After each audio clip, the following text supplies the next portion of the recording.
Nabulabog ang mga residenteng nakatira malapit sa Mayon sa pagputok nito kahapon. Para sa ibang detalye, nagbabalita live mula sa Albay si Brian Basa. Brian, kumusta ng sitwasyon ngayon dyan? Maray na aga, Jess, maaraw at maaliwalas dito sa bayan ng Kamalig. Sa aking likuran, makikita ninyo ang Bulkang Mayon. Kanina nagtatago lang ang tuktok nito sa likod ng mga puting ulap. Pero ngayon medyo makikita ninyo ng bahagya yung tuktok nito. Medyo may lumalabas pa na konting usok mula sa bunganga nito. Dito naman sa lupa, dumaraan naman ang iba't ibang motorista. Makikita natin o masasabi natin na normal ang sitwasyon dito sa kabila ng pagputok ng Bulkang Mayon kahapon. Pasado alas 4 ng hapon nitong linggo, makikitang nagbuga ng makapal at maitim na usok ang Bulkang Mayon. Kuha yan mula sa Facebook live video ni Albay Representative Joey Salceda. Matapos ang ilang segundo, hindi na makita ang tuktok ng bulkan sa dami ng binugang abon nito.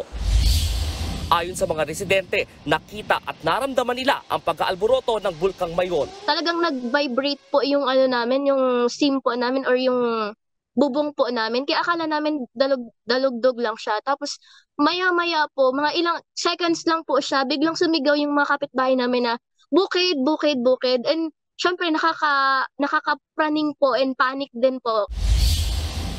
Pati mga taga-Kamalig aminadong natakot sa aktibidad ng Mayon kahapon kahit sanay na sila sa pagputok ng bulkan. Parang sa quarry po, 'di ba? Yung mga batong nagra-rumble sa loob ng machine, yun po yung tunog niya. Then yung parang boom din po siya.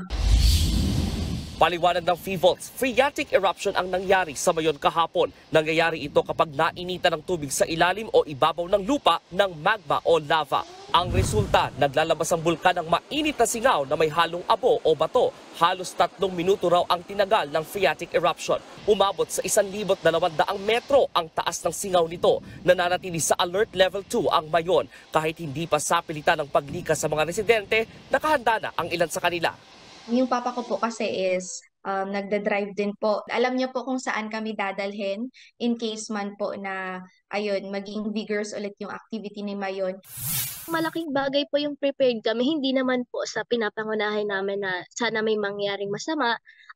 Para sa amin po, parang it plays crucial role po sa buhay ng isang tao na nakatira sa isang delikadong lugar sa peligro na dala ng bulkan, na prepared po kami for worse.